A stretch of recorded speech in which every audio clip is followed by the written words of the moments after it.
Right, so with the weather finally getting a little bit better and the fish are now willing to actually have a bit of a munch, we thought it'd be the perfect opportunity to come and do some paste fishing, which I reckon this is my first bit of paste fishing this year. This is the first time I've been out and caught some lovely fish on the paste. And what I want to focus on is the versatility that potentially fishing just paste has, and the simplicity as well. You know what I mean, today it couldn't get any more simple. I'm pretty much fishing with less than a fiver's worth of bait. Really simple. All I've got is bag of ground bait, bag of paste, but it's a lovely way of fishing and keep things nice and simple, but still having options. I mean, it's not just about putting a load of bait in, putting a big lump of paste on, waiting for one to pull your elastic out. There's lots of little things you can do to make sure you can catch plenty of fish, and lots of different types of fish as well. I mean, it's not a selective bait. You can literally catch anything that's anything that's willing to eat ground bait. And that is what today is all about, having a nice day and reading the changes that happen within a paste peg. So first up, obviously we're going to mix some bait. Really, really important, really simple, but has to be done right. And say today is all going to be about two different baits. So I'm going to have me plain ground bait that I've just got my Super Crush Expander, my favouriteest bait that gives me two options. I mean, the thing about Super Crush Expander is it's a wonderful, wonderful, light, cloudy, fluffy mix potentially. So I can use it to get to the bottom if I want in ball form. I can mix it as a ground bait, but also brilliant for making it as a slop, which I might do later on in the session. But to begin with, I just want it as a nice plain, light, fluffy ground bait that I can mix. These geese are driving me round the bend today, but that's the first thing I'm going to mix. And I've mixed it in my standard way, covering it with lots and lots and lots of water, completely over-wetting it, making a flipping concrete out of it, and then passing it through the riddle, which creates this beautiful, lovely, fluffy mix that, as I say, if I want, I can ball up to get it down to the bottom, or I can use it to sort of create a bit of a column in the water, which is great for attracting fish. And that for today is going to be my base for feeding. It's all I'm going to feed, either in a ball form to get it right to the bottom, fairly loose, still as a ground bait to make it nice and cloudy, or really, really sloppy as a paste later on in the session. But we'll come on to that a bit more when we're fishing. And then secondly is my paste. I mean, again, really simple what I've gone with. I've gone with the F1 1-to-1 paste. I like that one a little bit more than the Pro paste for this instance, because what I potentially want to do is use it shallow later on. So the F1 paste with the 1-to-1 is a little bit smoother, a little less sticky. So probably stays on my hook for a little bit less time, if I'm completely honest. But it's a good thing, because I want it really smooth. I'm fishing for little fish, so I want it to break down really quickly, give me a really fast cast time sort of thing. I'm only going to have two or 3 minutes per cast before I've got to put my bait back on. But really, really nice and smooth and just rips through nice and easy, making sure I hook more bites than I potentially would with a really sticky paste in this situation. And for that one, really, really simple. What I've actually done is I've also riddled that. I've put that through a flour sieve to make it as smooth as possible, just to get rid of any big bits, make it really nice and smooth. So I've done that, whacked it in my tub, and then just add water slowly. I mean, obviously there's ratios that you can measure out nicely, but I tend to just slowly add water over the course of probably 10 minutes, 10 or 15 minutes, add water slowly over it just to get the exact consistency that I want. And I'll often change that throughout the day as well, but perfect consistency, makes it nice and easy, goes on. So you're looking at that 2 to 3 minute time before you feel it may come off your hook. But simple as that. I mean, within 10 minutes, bait is prepped, ground bait's passed through the riddle, I've got my tubs on the side tray, all ready to go. Everything is nice, simple, ready to catch them on paste. So onto the fishing, and really, really easy again. So wait for me geese to fly past, because they're very, very noisy.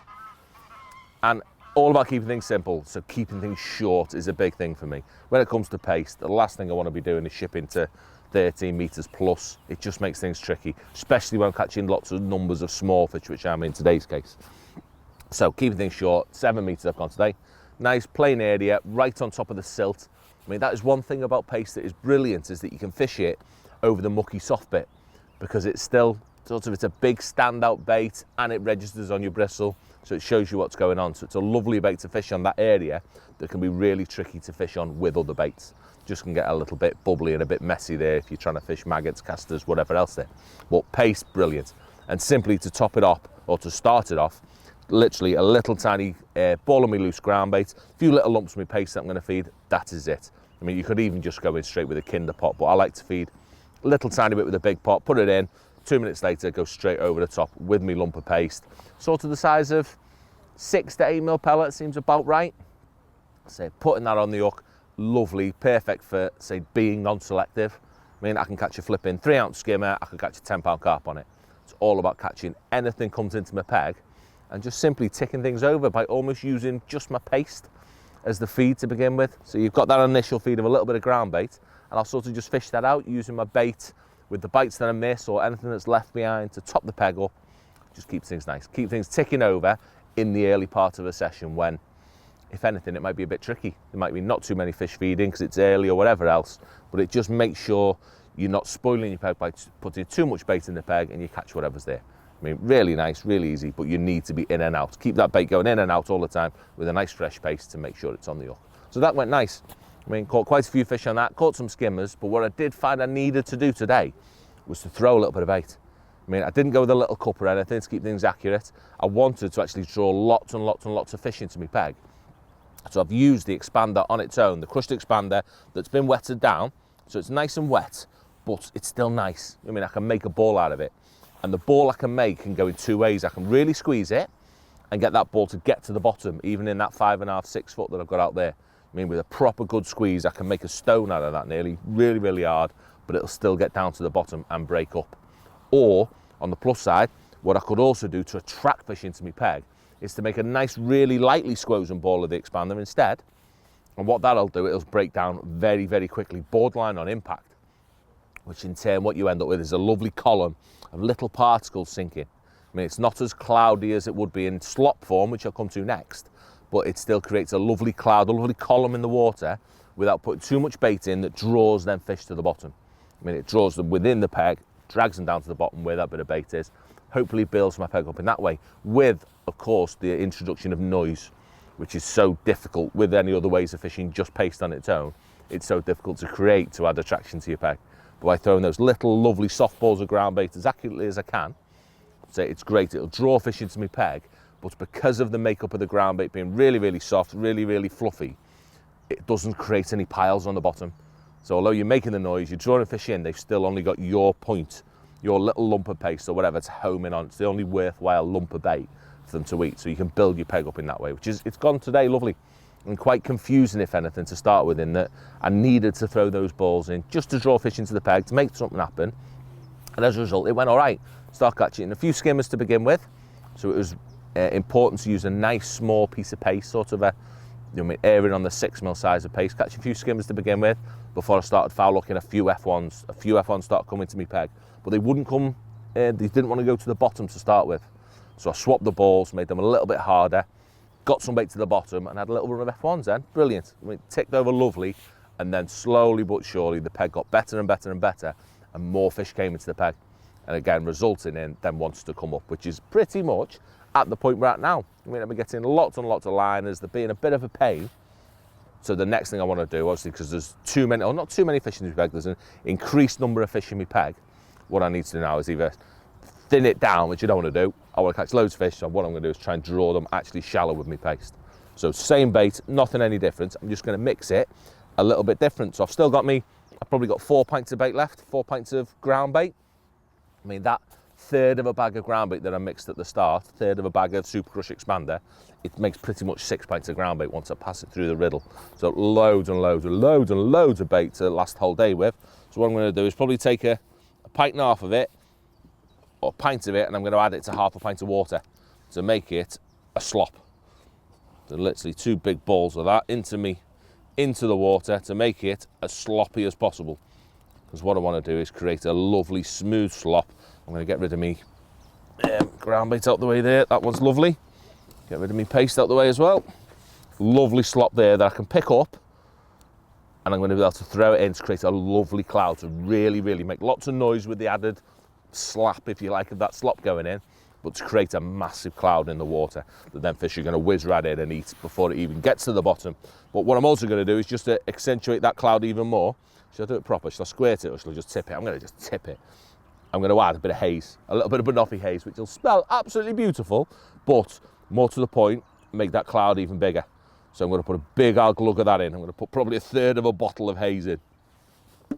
So it's still nice and cheap, but what that's going to do is create an even more vivid cloud. You can see by giving it that squirt of the haze, I've now got a big tub baby sick that is going to create an even bigger cloud, just more vivid, more visually attractive, with a bit of smell in the water as well. Nothing wrong with that. That's only going to help things to draw them fish into the cloud. You can see just off my fingers, I mean, a massive, massive, massive cloud's going to be in the water, but still topping up the bottom a little bit.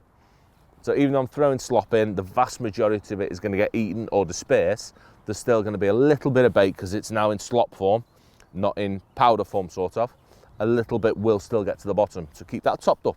So it gives me a paste peg that, again, has that versatility of potentially being able to drop on the bottom, catch some skimmers, catch some odd fish if they're on the bottom, but still catch some shell if they come, which there is nothing better to that. So that's the next bit, is what I'm going to do. I'm just going to add a tiny bit more ground bait to that. So I've got my baits all here, all sexy, all ready. And I think a big thing with paste fishing is messing about with your bait. I mean, don't just assume it's right all the time. So with your slop, you might want to make it a bit stiffer so you can be more accurate. You might want it a bit sloppier if you want it to spread a bit more. And the same with your paste. I mean, I'm a big, big fan of my actual paste itself, changing the consistency of it. So sometimes you want quite a hard paste because they're really, really competing. They're knocking your paste off. They can be a bit of a pain. So you want a stiffer paste. Other days you want something really, really wet, sloppy and smooth that they'll have. And say changing it throughout the session as well can sort of bring a different element to it. It's almost like changing a hook bait, and it can just get you a few extra bites when things go a bit different just by changing the consistency of either your feed or your hook bait. So then the last thing that I have to mention, or two, is get your phone out of the way, because that's going to get absolutely covered, and have me tub of water as well. Never ever without me full tub of water when I'm paste fishing. Yeah, and especially when it comes to throwing that slop. So I don't need it when I'm throwing my dry stuff. That goes in nice, I can chuck that as it is, lovely. But when I'm throwing my slop, I need my tub of water at all times. And have my glasses on as well so they don't get covered in paste. And I want to dunk my hand, make that lovely, lovely and wet, pick my slop up, yeah, and it just holds in that lovely lump, and I can throw it and it maintains as a lump. And you see that goes in, the cloud is ridiculous. Yeah, great big, lovely yellow cloud in the water, but with the added element of noise as well. You can see when I throw me normal stuff in, just in powder form, it's a lot quieter. It's really subtle going in on the water. It's not as much of an attractance as there'd be when I throw my slop in. As I say, when that goes in, it's a slap on the water, isn't it? It's dragging them fish in. They see the cloud, they're straight in on it. Hopefully it'll mean there's a load of fish shallow for me to catch next. So that is definitely where we need to go next, is have a quick go and see if any fish are shallow. In fact, it's not. No, I'm telling lies, I'm not. I'm going to go on the bottom, and I'm going to keep on feeding my slop really regularly while I'm on the bottom. I'm going to start feeding it 2 or 3 times each cast, just to see what's going on. So until I see something, either missing bites, foul looking them, bow wading out my peg, whatever, and that's going to tell me to come shallow on it. Because at the minute, even though I've been throwing me powdered version, me normal ground bait, an odd one's been coming into my peg, but it's not been solid. I've not seen any swirls or anything. But it's definitely what the F1s want to do today. I mean, it's really warm, really high pressure. Those fish want to be up. So I'm going to keep on slowly topping that slop up now to create that cloud in my peg, but over the bristle of my float, with my float in the water, just as I do if I were fishing on the bottom with maggots, casters, pellets or whatever. I do exactly the same sort of things, in that I don't want to just feed something and try and make it loads of fish in my peg without trying it. Yeah, I want to actually read what my rig's telling me. Why is that sat up a bit? That's gone a bit weird. But I want to read what my rig's telling me, in that if I need to make them changes, and if I start getting liners, I start getting indications, foul looking fish, missing bites, that tells me that they're shallow straight away, but I'm still giving myself the chance of catching fish on the bottom. So I'm ticking over, catching them skimmers, catching almost the scavenger ugly fish that want to be on the bottom for a period, before, once there's enough fish in me peg and I'm seeing indications, see, I'm getting some liners then. That was on the bottom. So I can tick over, catching these skin bobs, but as soon as I think there's enough for me peg, I can swap to that pace shallow. And definitely today, when them F1s do not want to be on the bottom, it seems, they're not bad. As me tick over fish, I'm more than happy catching fish like that. So he's absolutely perfect in, but don't get much better than that one. But yeah, I can tick over, catching those fish, until it's time to put that shallow rig on, because I'm seeing lots of indications, and nail a load of big and shallow. but it's about swapping to what you think the peg is capable. I mean, I've only started throwing slop in now because 15 minutes ago, before I started filming this, they were starting to come up. I was getting a lot of indications. So whether they've calmed down a bit with having a bit of a break, I'm not sure, but very, very quickly, I should be able to respond to what them fish are doing. Just mind that stick on the water. And swap my rigs accordingly. So just with any other fishing, I'm a big believer in that. Never doing things because you want to do it. I do things because the fish tell me to do it. There's a great big lad just behind me float. I hope he comes in. We can see that cloud going in. It is, I mean, baby poo everywhere, but so attractive to them F1s. So by that little single bubble, see that indications then? They're what I'm looking for. I mean, now that I'm back on the line feeding it properly while fishing it, it won't take long for them fish to come back in my peg really quick. So let that go in. So I don't want to feed too often. What I try and think is that how long that slop will take to hit the bottom. I think you're looking about 10 seconds from when it goes in. So I don't want to feed every 5 seconds because there's lots of bait in. I want to feed sort of every 10 to 15 seconds, throw a little bit in. So he's nice. Not very accurate, that was a bit rubbish. Normally better than that. So slop it in. You can see the little things happening. As soon as it goes in, you're seeing little bubbles. And on my float, I'm getting little tiny indications. That was a bite then, no, that was a skin bob on the bottom. Look, another one, crash it in. But still, it's nice and I'm getting the best of both. Yeah, I'm still able to catch lots of fish on the bottom. I'm still ticking over catching these lovely things on the bottom. But as soon as I get the opportunity, I shall be going shallow. So we're going to crack on with this, keep feeding, and then as soon as something changes, we'll be on it. Right, so always right so in it, but 15 minutes later, several skimmers and several missed bites. Things are changing. I mean, I haven't seen an F1 on my peg. I've not seen a swirl or a bow wave, but I've missed half a dozen bites, and they're like the big, weird, clear movements that they are. Definitely off the bottom. So I need to have a go on my shallow rig. Yeah, really, really simple when it comes to pace shallow rig. I've got a dibber on, a 0.3. Yeah, one of our Matrix new ones as a matter of fact, but a 0.3 dibber on. It needs to support a lump of paste. Yeah, so, excuse me, simply shotted, 3 number 8s right underneath it. The shallower I go, I might bulk them up. But at the minute, I'm going to go in quite deep. I'm going to go in at about 2.5 foot deep, just because I'm not seeing anything. If I was seeing them swirl, they were clearly my peg, I'd go in a bit shallower. But starting a little bit deeper, so starting at 2.5 foot, hopefully that should find the fish, and at least what I'll get is indications show me that there's a few fish there. So I'm just going to throw some slop. So I've been throwing that probably twice a minute. I've been throwing that slop in while I've been fishing on the bottom, and it's brought a lot of fish into my pegs, a lot of skimmers on the bottom as well. But I want to catch bigger fish. I mean, where we are today, we are at Little Geary's at Packington Somers, and this is home to some serious, big, old school F1s, and they're going to be the clever things that feed shallow. So, bait on, ready to go. I mean, I've got a little bit bigger pace on than I was fishing on the bottom. Yeah, probably about an 8mm. And what I'm going to do is get my slop, chuck him in, right where I want it to be, and now I'm going to ship out while that cloud's still there, and put my rig right in the middle of it. So literally, I'm going to ship out, see where my cloud is, plop that right on top of it. Lovely, and just hold that float nice and still, pretty much within the cloud. And I'd expect most of my bites to come as soon as I put it in, especially if I was fishing really, really shallow. But today, because we're a little bit deeper, and I don't feel there's loads of fish in the peg, I just feel like the great big ones. What I'm having to do is sometimes feed over the top of my float. They're being a bit clever today, to be fair. Like they're rushing in. So I'm going to put that rig in there, just hold him fairly still. So we're still feeding over it, probably a metre square the area. Chuck my slop on top of him, as close as I can get.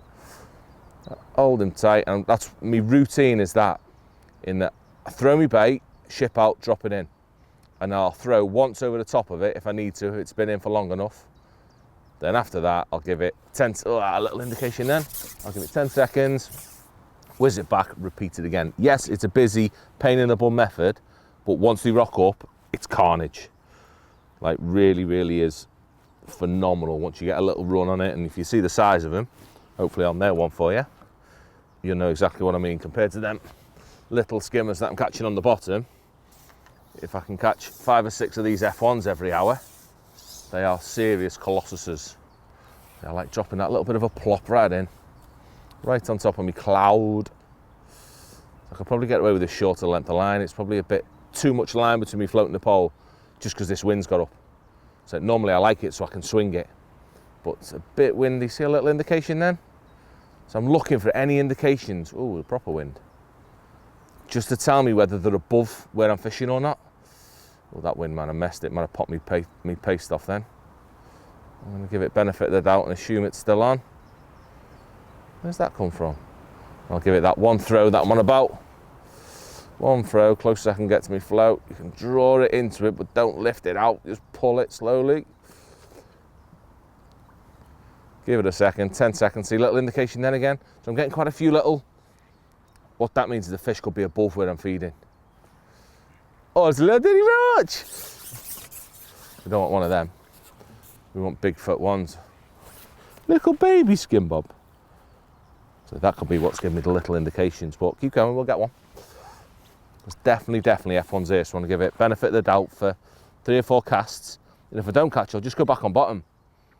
But I'm convinced there's some there. I've seen enough signs with me rig on the bottom to know that there's some big clever lads still in me peg.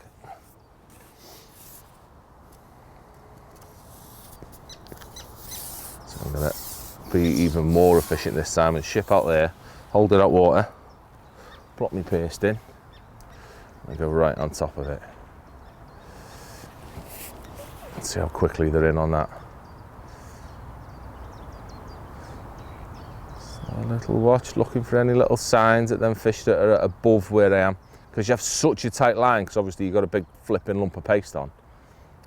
You do tend to see quite a few little indications, so they let you know if they're above where you're fishing really, really quickly.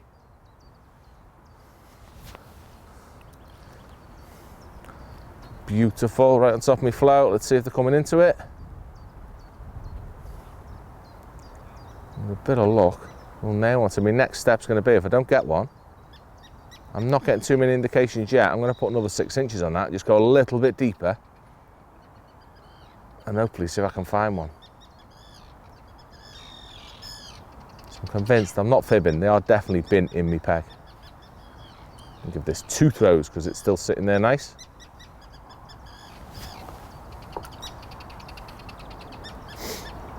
Just see if they're coming to that. Come on fishies. No, I'm gonna whiz back in, just go a little bit deeper. So give it 6 inches. Just see if I can find them. So I won't go too deep, probably the deepest I'll go on this is probably 3 foot at the most. So now my paste come off then. My float just came up a little bit. That is my paste as came off the hook. So I'll whiz in back. Just give it, say 6 inches, not a lot. But just like normal F1 fishing, there's no reason they won't hang down a bit if they want to. So obviously they could come right up as well, but because that rig is so tight, got such a heavy bait on, if they were above it, I'd be seeing a lot more indications, and I'm not. Slop in, lovely, lovely, lovely big yellow cloud. Plop in right on top of it, and hopefully get towed in by a 4-pound F1. See, is that little bit deeper, that's 6 inches deeper, just to see. So I think when there's less fish into your peg, I think they go a bit lower, and then vice versa. Obviously, when there's a load of fish in your peg, they often come right up and intercept that sloppers the second it hits the water. Eventually, and having to go a lot deeper than expected, I found them. But that's what it's all about, is just finding them. So once you find where they want to be in that water column, so because you've got bait literally going everywhere. I mean, it's literally from top to bottom pretty much, that cloud. Then you're away. I mean, today's quite weird. It's definitely a bit deeper, has definitely been the one. But there, compared to the skimmers that we were catching on the bottom, they're a million times better. They're the ones I'm on about. The big, clever, beautiful ones that don't get caught very often because they're good at avoiding anglers' baits. But they're the ones we're on about. big, lovely 4 pound foot ones or 3.5 pound foot ones. And yeah, they're the perfect ones that I just want to, by having options within my rigs, not just having paste for on the bottom or paste for shallow or whatever else. I mean, there's options with that one bait. I can still fish it up and down just as I would any other bait. And it is beautiful when I can find a few, just a different fish you catch on each. I mean, a lovely, lovely, lovely way of fishing. But it's all about keeping things simple. So there's a few other options that we need to talk about more than the fishing. Is what I need to focus on a little bit, is how we have my bait. Like, see the way I'm throwing my slop in? Now that I'm finding them a little bit deeper, what I might be inclined to do a little bit is maybe stiffen my slop up a little bit. So just by adding another couple of handfuls of my loose stuff, I can stiffen that up and keep it towards the bottom end. Alternatively, if there were loads of fish and they were crawling for it, I'd add loads of water and I'd keep it really, really sloppy so it all exploded on impact. So I'm constantly dicking about with my bait, just as I would with my hook baits what I was on about before. I can do exactly the same with this. The last thing I want to talk about as well is how I'm putting my paste on the hook. So a big hook, really, really important. In that case, I've got a size 14 on. That's the smallest I go. Yeah, more than happy to put a 12 on this. Big boy looks after your paste, and literally what I do is make a little pyramid. So I'm completely encasing the paste, completely encasing the hook within my paste, and all the compressions around the top where the line's going in. So a proper squish on that. I mean, I want it lovely and encased so it holds my paste on the hook while it's suspended in the water. So as long as it's nice and smooth, which the sieving looks after itself, then that keeps things really, really simple and allows my hook to come through it exactly how I need it to be. So that's pretty much about it. I mean, don't use paste as just a big lump on the bottom for great big carp. It's a lovely bait that can be fed in many, many, many different ways for many different species as well. And say by keeping things nice and simple, keeping things close to yourself, reading the changes of what them fish are actually doing, so you can have a lovely day fishing up and down, catching a whole variety of species on what? Less than a fiver's worth of bait. It doesn't get more simple than that.